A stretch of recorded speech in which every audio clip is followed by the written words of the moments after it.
Morning. If you are more of a mature reader and appreciate a challenge when taking on a book, as well as slightly darker literature that deals with worldly and epic themes both in the biblical and philosophical sense, then this may be a recommendation for you.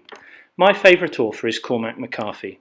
Cormac McCarthy is an American novelist and playwright. He has written 10 novels in the Southern Gothic Western genre that often deal with post-apocalyptic American landscapes. One of his earlier works, Blood Meridian, was among Time magazine's poll of the 100 best English-language books published between 1925 and 2005. He is also frequently compared by modern reviewers to William Faulkner. You may not have heard of him, but the likelihood is that you are aware of some of his works that have translated to the big screen. No Country for Old Men.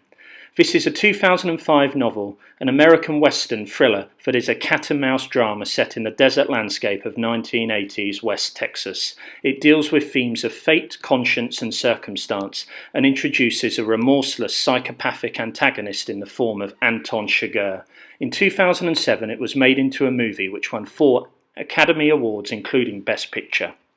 The Road. The Road won McCarthy the Pulitzer Prize, and the movie of the same name was Oscar nominated. It tells the story of a post-apocalyptic world where a desperate father is trying to protect his child as they travel across America towards the sea. The apocalypse aside, it's about a father's unrelenting love and desire to do anything to protect all he has left in the world. So why do I like his books so much? If a reader picks up a McCarthy book, they are accepting a challenge. His stories are not necessarily an easy read. This is partly due to the unsettling subject matter and the dark characters and landscapes he creates. Yet alongside this is the challenge of how he actually writes. His language can be strange, difficult and deeply poetic, and on top of this he often writes in sentence fragments and is completely eccentric when it comes to punctuation. He doesn't make things easy. However, if you manage to overcome these challenges, you're potentially in for a treat. His characters are very memorable and are almost like symbolic ideas and caricatures as opposed to actual people. They are flawed, have their dark sides, and are often anti-heroes. Some are just downright evil. The best character, however, in all of McCarthy's works is usually the landscape. Often setting his texts around the Southern American borderlands, he brings this barren, mythical setting to life. In terms of McCarthy's works, the one that hit me the hardest would definitely be Blood Meridian. It is partly based on true events that occurred in the mid-1800s around the Mexico borderlands, where gangs of mercenaries and ex-army soldiers hunted down remaining American Indians, mainly hunting them for their scalps. It follows the anti-hero, the Kid, who joined one of these gangs, and despite the atrocities they carry out, readers are almost forced to ride along with the Kid and his unique companions in a way that's quite hypnotic. Plus, I would say it includes one of the most riveting yet terrifying antagonists in literature, in the character of Judge Holden. The Judge is a collector who states that whatever in creation exists without my knowledge exists without my consent. Quite a statement.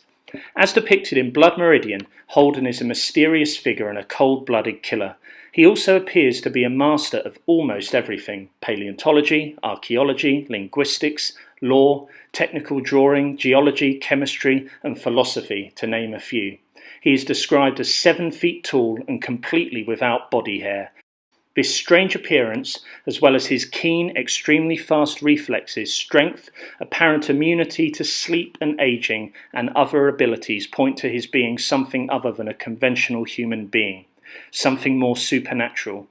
This is an extract hinting at these supernatural elements within Holden.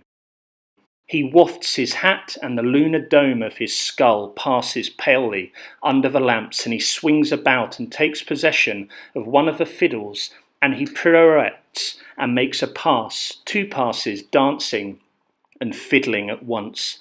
His feet are light and nimble. He never sleeps. He says that he will never die. He dances in light and in shadow, and he is a great favourite. He never sleeps, the Judge. He is dancing, dancing. He says that he will never die. Book magazine ranked him in the top 50 of the most memorable characters in fiction. He arguably represents humanity's evil and the impact of war, as Blood Meridian is certainly seen as a huge post-war text. As the Judge states, war was always here. Before man was, war waited for him. the ultimate trade awaiting its ultimate practitioner. Okay, so it's not an easy read, and many critics attack McCarthy for the levels of violence that he can display in his works. So, who might enjoy McCarthy's novels?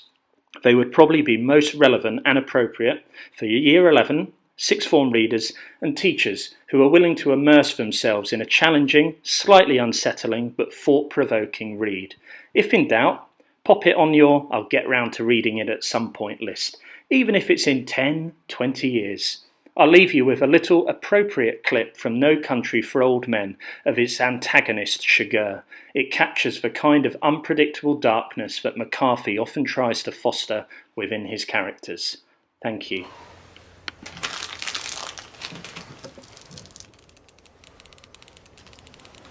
What's the most you ever lost on a coin toss? Sir? The most you ever lost on a coin toss? I don't know. I couldn't say.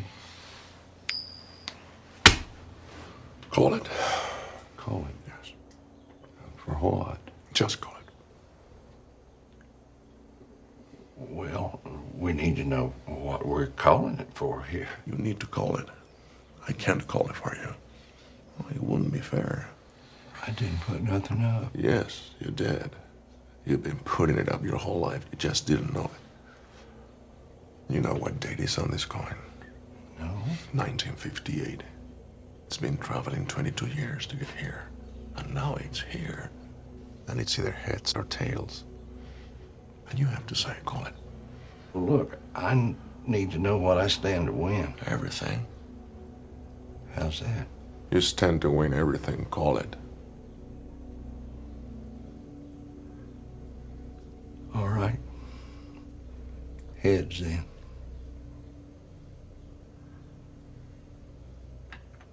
Well done. Don't put it in your pocket. Sir? Don't put it in your pocket. It's your lucky quarter.